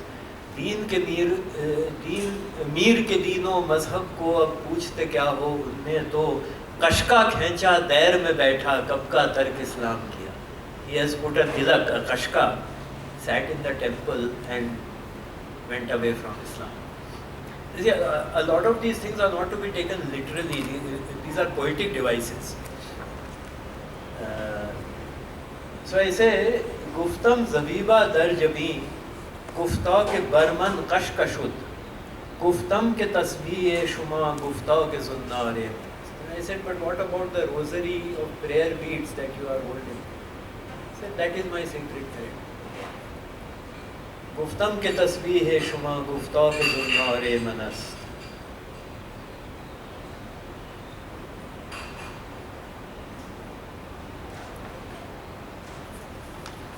I will try to translate this. It's actually a really nice share, I like it. But it's very deeply rooted in some Sufi concepts. Guftam ke tafsir-e shahood, Gufta ke bedar-e manast. So shahood is what you witness. The world not as it is or as it exists, but the world as you see it. And he says that is because of my wakefulness. That is the tafsir of shahood, of the world as you see it. This is the exposition about it. And he says that is my wakefulness. So, Guftam ke tafsir-e shahood, Gufta ke bedar-e manast, Guftam ke tashreeh-e wujud, Gufta ke israr-e manast. And then I say, what is the deep explanation of wujud, the world as it is, existence as it is? He says that is the mystery of me. That is not my wakefulness. And finally,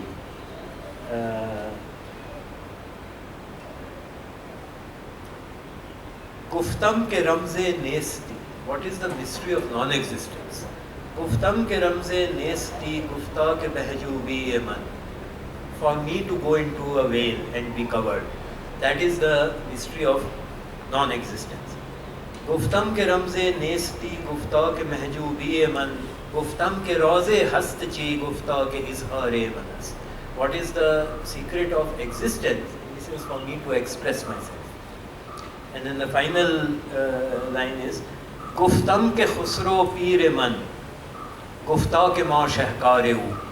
I said, Khusro, I take you as my guru. And he said, I am the masterpiece of God. Guftam ke khusro peer man, gufta ke ma shahkare hu. Guftam ke in nabras che. Nabras is my pen name, my takhallus. Then I asked, what about this nabras? Gufta ke shahkare manas. He said, you are my masterpiece.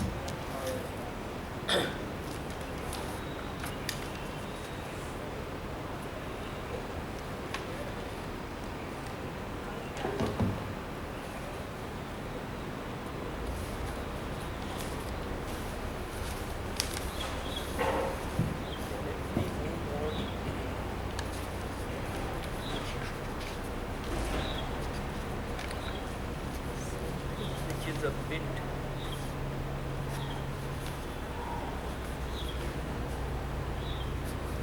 It is actually 2 or 3 years old, but I am rather fond of these. So these are a few years old, but I am really fond of these, and these are 3 ghazals in Urdu. They all sort of got written within 2-3 days of each other, and to some extent the overall themes are very similar, and also the zameen is very, very similar. The meter and the rhyming scheme is very, very, very similar. रहना खामोश गुलबन के पर्दा नशी हो जा नगमा सिरा आज की रात है कश्फ महजूब हो पेश महबूब हो एक यही इल्तिजा आज की रात है. So the one sitting in a veil, don't be silent like a flower. Start singing आज की रात है. Tonight is the night. कश्फ Mahjub हो पेश महबूब हो एक यही इल्तिजा आज की रात है. The veiled one should be revealed, and in front of me should be the beloved. This is what I desire. Tonight is the night. सब दुई अक्स वहदत से है चूर अब मेरे दिल में आया जलवाए तूर अब फिर न कहना कि है तू ही मजबूर अब तो जलवा दिखा आज की रात है. So this is a reference to the biblical story of the prophet Moses, who went up Mount Sinai or Tur, or the Mount of Tur, Kohe Tur in Urdu, and asked God to reveal himself, and God, so Moses was saying, Arani, Arani, show yourself, and God said, Lantarani, I will not show myself to you. So Lantarani, which appears a lot in Urdu poetry, is that this, I will not show myself to you. And then eventually God showed him a small miracle of a burning bush. There was a lightning and the bush caught fire and Moses became unconscious and so on. This particular story has been used in Urdu and Persian poetry, I don't know, maybe more than in 1,000 different couplets probably. I once did a podcast, which unfortunately the guy who did the podcast with me has not yet finished editing, in which we spent 2.5 hours discussing how many ways this story has been referenced in Urdu poetry. So this शेर से सब दुई अक से वहदत से है चूर अब मेरे दिल में आया जलवाए तूर अब. So all duality has been destroyed by the reflection of oneness, Tawheed or Wahdat. And the Jalwa, the spectacle of the Tur of Mount Sinai is coming forth from my own heart. मेरे दिल में आया जलवाए तूर अब फिर न कहना कि है तू ही मजबूर अब तो जलवा दिखा आज की रात है. Don't now again claim that you are not able to show yourself to me. Now show yourself आज की रात है. तू परेशान है मैं पशेमान हूँ, तू है मरकज़ तो मैं रख्सा तूफ़ान हूँ, तू है मुझसे खफा मुझको तुझसे गिला, अब यही मरहला आज की रात है. This is the station we are at tonight, that you are upset with me and I am ashamed of you. तू परेशान है मैं पशेमान हूँ, तू है मरकज़ तो मैं रख्सा तूफ़ान हूँ. If you are the center, the eye of the storm, then I am the dancing storm swirling all around you. You are upset with me. तू है मुझसे खफा मुझको तुझसे गिला. I have some complaints to you. This is the station we are at tonight. रंग से हूँ मैं आज़ाद पू हूँ फ़कत, खुद से ही मिलने की आरज़ू हूँ फ़कत. खार में गुल हूँ मैं, जुज़्व में कुल हूँ मैं हूँ, फ़ना में बक़ा आज की रात है. I am free from the confines of color. I am mere fragrance. I am just pure fragrance. I am only the desire to truly meet and have union with myself. खार में गुल हूँ मैं. Among the thorns, I am the flower. I am a flower. जुज़्व में कुल हूँ मैं. In a part, I am the whole. हूँ फना में बका आज की रात है. In annihilation tonight, I am eternal life. ना तो राहें मिली ना कोई दर खुला, तूने कैसे दिया मुझको यूं ही भुला. तेरी ईजाद मैं मेरी ईजाद तू, अब तो वापस बुला आज की रात है. Didn't find the path, no doors opened. How did you forget me so easily? After all, I am your invention, but you are also my invention. Now call me back, आज की रात है. तू है सिर्रे निहा मैं भी एक राज हूँ. You are a hidden mystery. I am also a great mystery. तू जो अंजाम है तो मैं आगाज हूँ. If you are the end point, I am the beginning point. तू है सिर्रे निहा मैं भी एक राज हूँ, तू जो अंजाम है तो मैं आगाज हूँ. तू भी पर्दे में है मैं भी पर्दे में हूँ, कोई पर्दा उठा आज की रात.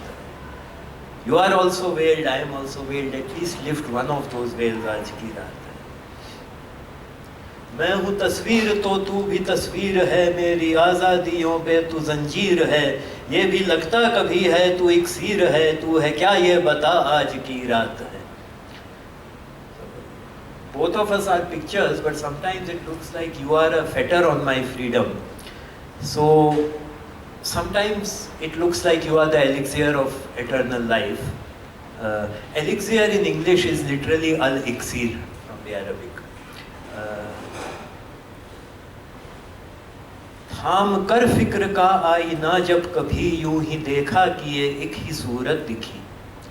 So when I held the mirror of thought and looked at it, I only saw one face ever. थाम कर फिक्र का आईना जब कभी यूं ही देखा कि ये एक ही सूरत दिखी. मैं तेरा अक्स या तू मेरा अक्स है, कर दे अब फैसला आज की रात. So I see only one face in that mirror. So is it that I am a reflection of you, or is it that you are a reflection of me? कर दे अब फैसला आज की रात है. Just decide this issue once and for all tonight.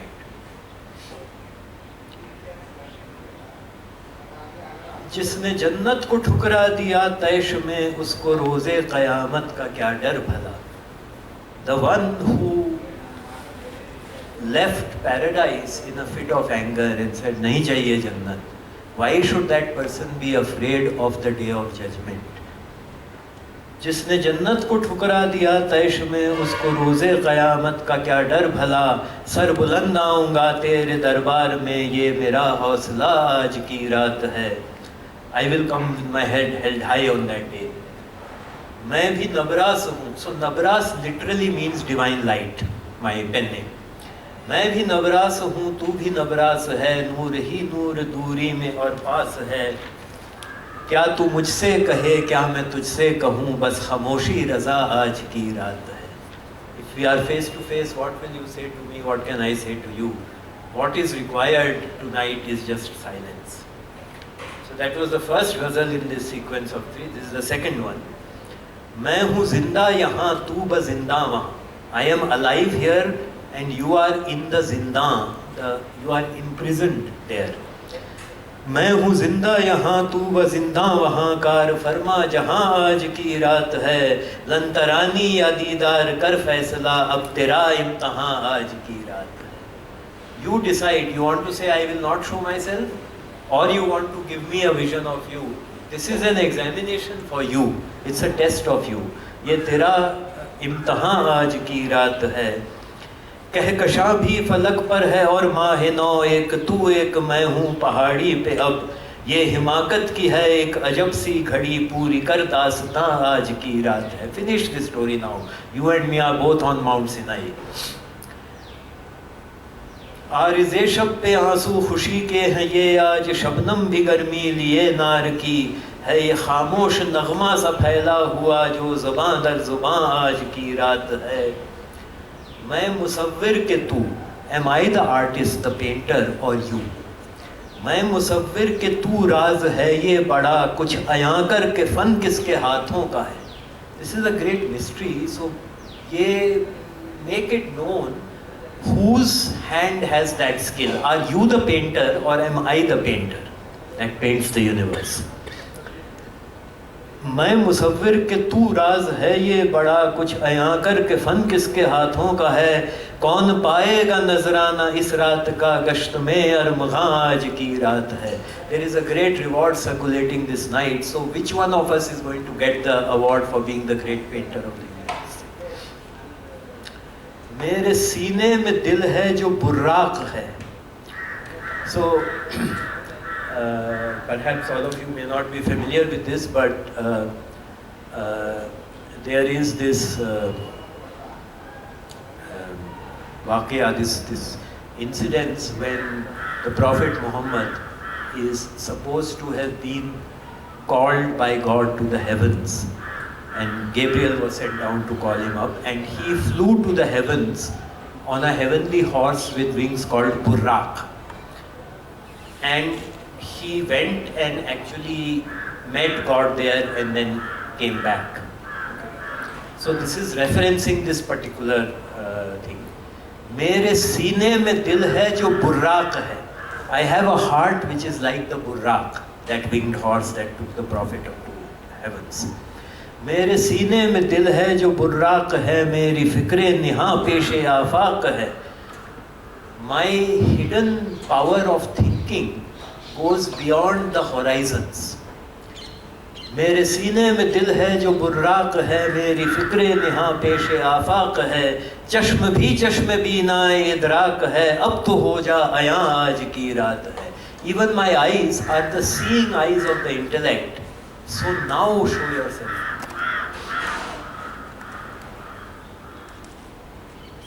दश्त दिल में मेरे आँख का दिल फलक आरज़ू की परी जुस्तजू के मलक. अब तो आदम के उरोज का वक्त है, अब जुनूं पर फिशां आज की रात है. There is a wilderness in my heart, and the pupil of my eye encompasses the entire heavens. Arzu ki pari, the fairies of wishes or desires, justaju ke malak, and the angels of the search for the truth. दश्त दिल में मेरे आँख का तिल फलक आरज़ू की परी जुस्तजू के मलक. अब तो आदम के उरोज का वक्त है, अब जुनूं पर फिशां आज की रात है. This is the time for the rise of Adam, and passions are now spreading their wings and flapping their wings. आज की रात तौहीद की रात है, आ गए दोनों शाहिद व मशहूद यहाँ. Today is the night of oneness. So both the observer and the observed have come here. There's a very famous couplet of Mirza Ghalib who says that असले शहूद व शाहिद व मशहूद एक हैं, हैरान हूँ मैं मुशाहिदा है किस हिसाब में. So he says that in reality the observer, the observed, the singular act of a observation and the general act of observations are all the same. So the singular act of observation are all the same, and so I am now confused as to how I should define the generalized act of observation. So this says Shahid and Mashhud dono, both the observer and observed have come here. आज की रात तौहीद की रात है, आ गए दोनों शाहिद व मशहूद यहाँ, तू भी तकले मुझे मैं भी देखूं तुझे, आईना कहकशां आज की रात है. You take a look at me, let me take a look at you. The Milky Way is a mirror in which we can see each other. वक्त भी थम गया, नूर भी जम गया, साथ खुशियों के अब तो हर एक गम गया. सोचना ऐब है हर ज़मा गैब है, हर मकान ला मकान आज की रात है. Time has fallen still, light has solidified, and every sorrow has disappeared along with the departing happinesses. It is a sin to think too much, to rationally think. Every instant is non-existence or non-space. Har makan la makan aaj ki raat hai. Every physical space has become conceptual non-space today night. तेरी शोखी निहा मेरी शोखी अयां, आज पर्दा उठे तू कहाँ मैं कहाँ. Your beauty is hidden, my beauty is apparent. Let the veil be raised, who is where. तेरी शोखी निहा मेरी शोखी अयां, आज पर्दा उठे तू कहाँ मैं कहाँ. सामना हो जो दिलबर व दिलबर का, फिर सामनों का समा आज की रात है.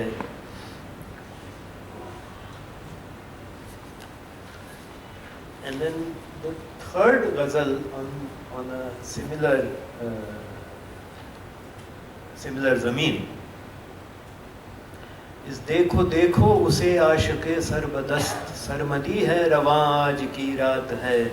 आज की रात बस आज की रात है, नूर नबरा सयां आज की रात है. So look at that great lover, that Ashik Sarmad, whose head was cut off in Delhi at the orders of Aurangzeb. And as the legend has it, he held the head that was cut off in his hand and climbed up the steps before dying. And the cut off head recited a couplet in Persian, as the story goes. So Ashik Sarbadast is head in hand, that lover.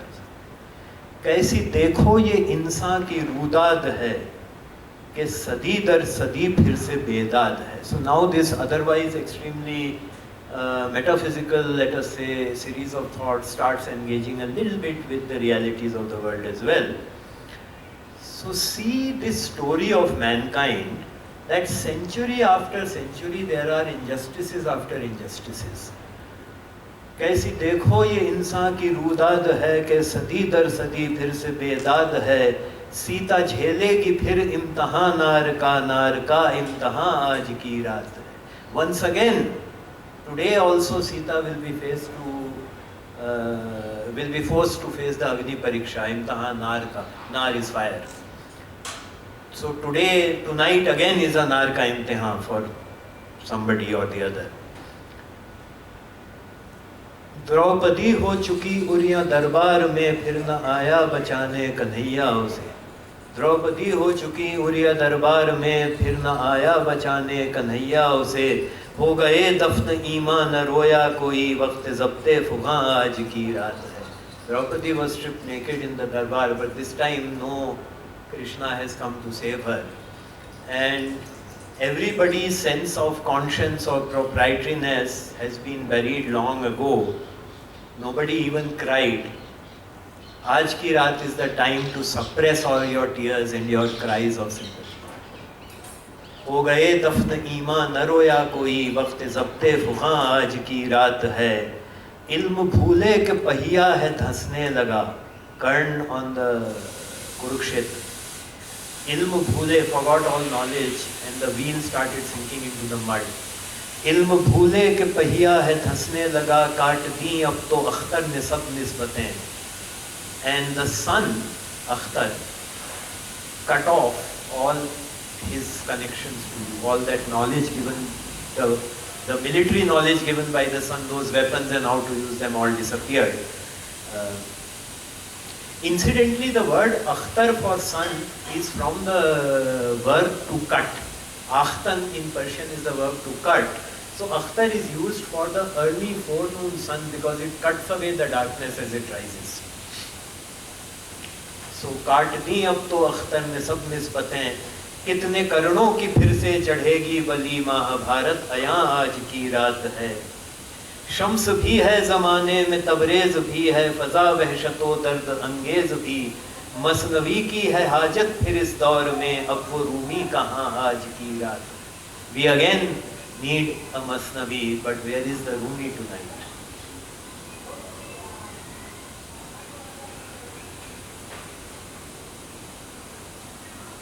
थी ये दिल में, this is the last couplet of this, थी ये दिल में दबी कुह न जो दास्तां, this very old story which was buried in the heart for so long.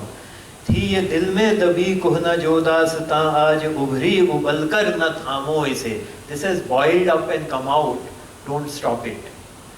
थी ये दिल में दबी कुह न जो दास्तां, आज उभरी उबल कर न थामो इसे. सुन लो नबरास को आज कुछ ना कहो, सुन लो मियाँ आज की रात. So, thank you. If people are ready to go, we can stop.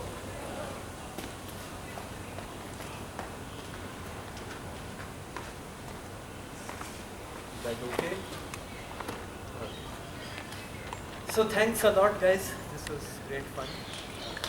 Really appreciate being such a wonderful audience.